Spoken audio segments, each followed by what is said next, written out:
Hey everyone, welcome back to my channel. My name's Lee. You're watching Dark Roots Creations, and this is the favorite people tag.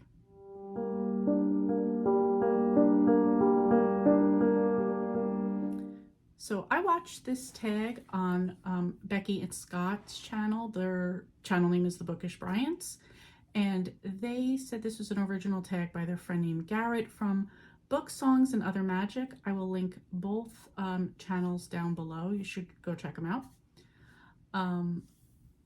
I just watched this and just thought this would be a fun one to do. And they said, you know, if anybody wants to do it, do it. So I'm doing it.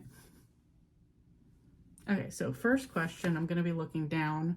I did think about these a little bit. And I wouldn't even say think about, I just wanted to do a little bit of research on one of them in particular. So the first one is your favorite author. I kind of went with who just popped into my head first, and that was Elin Hilderbrand. She is, she writes mostly women's fiction, romance, more I'd say women's fiction, based in Nantucket, on the island of Nantucket, usually like a summer beach read type of book. I've become attached to so many of these characters, so many of the stories there. I have like a goal to definitely go to Nantucket and visit all the places that she's talked about in her books. It's not only about, like, yes, they're just about like a summer fun time at the beach, but you definitely get into the characters. There's like a lot of history. She's lived there for a while, so you could tell these are probably people she knows or some version of people she knows, and just like there's a lot more bad times that go along with the good times, just a lot of like realness to them, so I do enjoy them. I could have said other people, but just really Elin Hilderbrand is the person that came to mind first, so I'm gonna say Elin Hilderbrand. Number 2 is your favorite comedy actor or comedian. I feel like comedy has changed so much over time, and I'm talking from like Eddie Murphy in like the 80s to, I don't know, now. Matt Rife, I guess, would be somebody. I mean, you definitely have like other people in there too, and I'm definitely a person who likes real life comedy type of things, like when they're talking about things in the world. I know that's not situational comedy, but real life comedy. But I took this as an actor, and I said Vince Vaughn. I know Mr. and Mrs. Smith is about Brad Pitt and Angelina Jolie's characters, but honestly, I feel like Vince Vaughn's character made it. We quote lines from that movie all the time. He was also, I loved The Breakup. I think he made that as well. I didn't even care about The Breakup. I just thought he was funny, and his pettiness was funny in the movie. I also love Dodgeball, Four Christmases. There's just like a bunch of movies that I thought he was really funny in. I don't like, and nothing against if you like him, but I don't like, oh, what the heck's his name? Will Ferrell. Like, I don't like stupid funny like that. That just, it's annoying to me. It's not necessarily funny. I feel like some of Jim Carrey was like that too. That's just like not my thing, but there are. Number 3 is a dramatic or serious actor. So I'm going to give 2 different generations.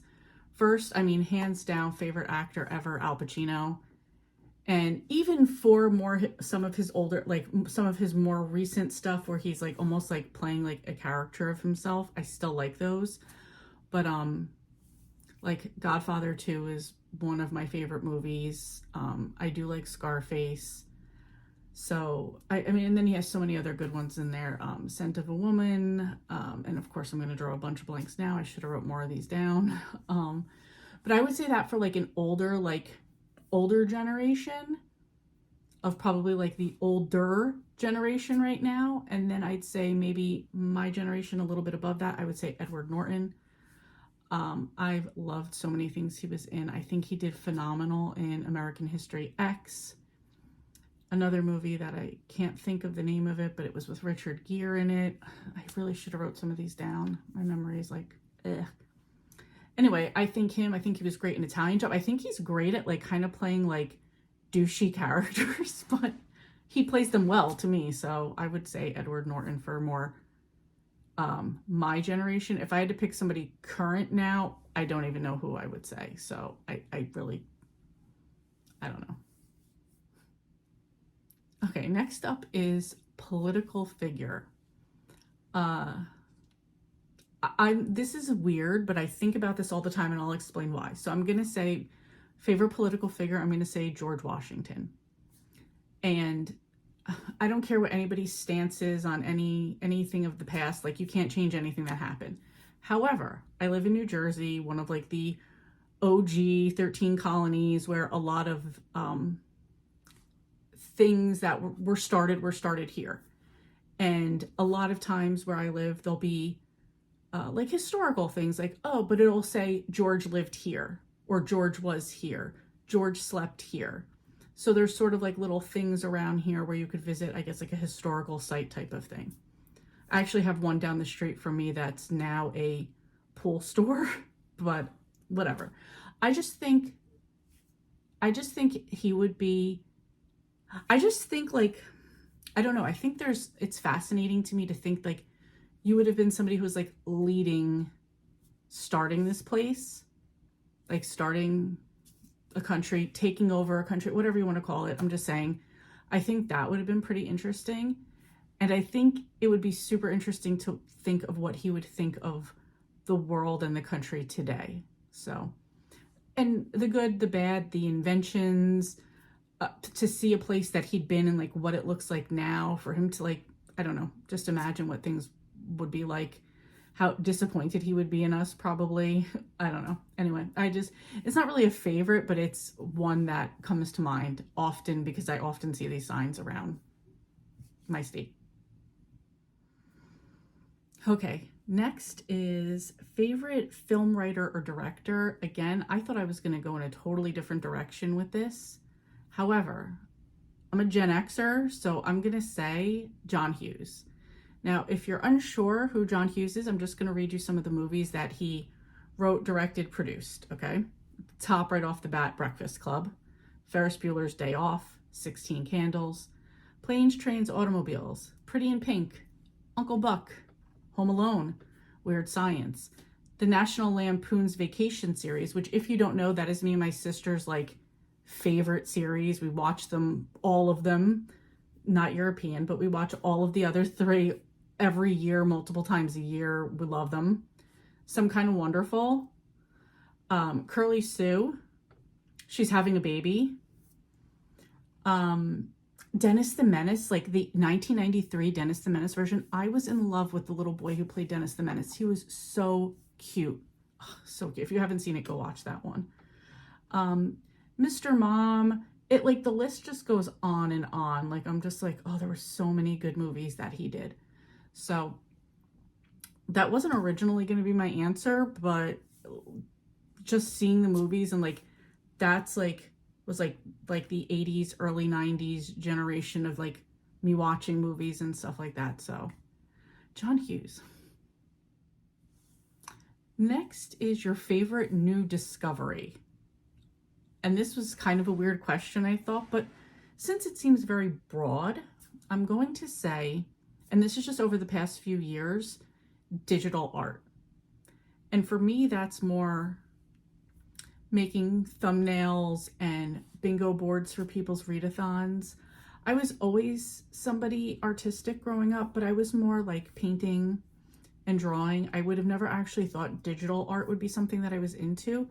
But since doing BookTube, I have found that I really enjoy doing it, love doing it. So yeah, that's a new discovery for me that I wouldn't have expected at all that I'd be into, but I actually love doing.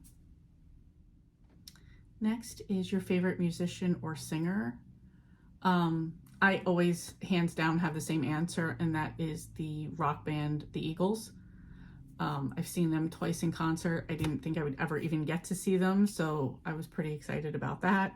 Actually, the last time I saw them was February 2020, so I thought I was starting my year off great, and the next month, the world shut down, but I'm glad I got to see them a second time there.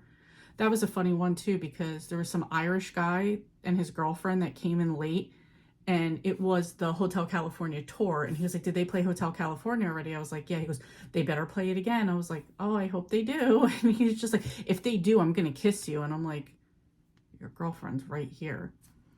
And yeah, sure enough, at the end, they played it again and he gave me a kiss. And his girlfriend's like, I'm sorry, he's drunk. This is just what he does. And I was with my cousin and she's like, what's going on that side of your seat? But yeah, the Eagles. I don't really like, I always say like all good music, with very few exceptions, stopped in 2002. So I am somebody who likes a lot more like 70s, 80s, 90s type of stuff. And not just, I mean, I do like rock, I like some metal, I like country, I like rap, I like hip hop. I like instrumental music. So it's not just one thing, but just the Eagles always get me. It's like my comfort. I love it. So, and biggest inspirational person. It's funny because Scott and Becky both said two people that I would agree with, and that was Bob Ross and Mr. Rogers. And instantly when I sat down to like kind of write down my answers really quickly, without rewatching their video first, Mr. Rogers immediately came to mind. And you really can't do any better than Fred Rogers. If you go to Pittsburgh, Pennsylvania, that's where he was from. There's a statue to him. There's a lot of information about like all the amazing and great things he did. Yeah, there's like, just like, and I mean, if you ever watched Mr. Rogers' Neighborhood, if you haven't, I suggest you go back and do it. Yeah, that's it. Like, I would say Mr. Rogers, I mean, like, I love Bob Ross too, like, don't get me wrong. This man put me to sleep, probably taking a nap 5 days a week as a child, so he's great too. So, and there was a documentary, hold on one second, I'll find it. Okay, it's called Bob Ross, Happy Accidents, Betrayal, and Greed. This is just about his partner and partners at the time, and that just kind of like took over, and betrayal and greed. It says it all right there. So if you're into that, if you're into like documentaries, if you're kind of into like that type of betrayal thing, go check it out. If you're a fan of Bob Ross, go check it out too. So yeah, Bob Ross, Mr. Rogers, you just couldn't get better than them. And the last thing is to tag 3 people. First, I'm going to say, if you want to do this tag you're it. Absolutely do it. If you don't have a channel and you still want to give your answers, please put them down below. I would love to hear what everybody would pick. And to pick 3 people, I'm going to pick Storm from Storm Reads, because I know her answers are going to be vastly different than mine, so I'd love to hear what she puts. Okay, I had to check if my second pick was already did this video, but it doesn't look like they have, so I'm going to pick Book Buds, which is Joe and Mary. They do a lot of tags. They also do a lot of reenactment videos from books that are absolutely hilarious. They always have me cracking up. And then the third person, and I'm sorry if you feel like that I'm throwing too much at you, but this is going to be Tammy from Believe in Your Shelf. Just hearing these questions, like knowing what the questions are, I think her answers would be so interesting, so I want to tag her too. If none of you want to do this, that's totally fine. I'm just throwing it out there. Anyway, thank you guys so much for watching. I thought this was a really fun tag, so thank you for Gareth for putting it out, and for the Bryants for doing it and bringing it to my attention. Again, thank you so much for watching, and I'll see you next time.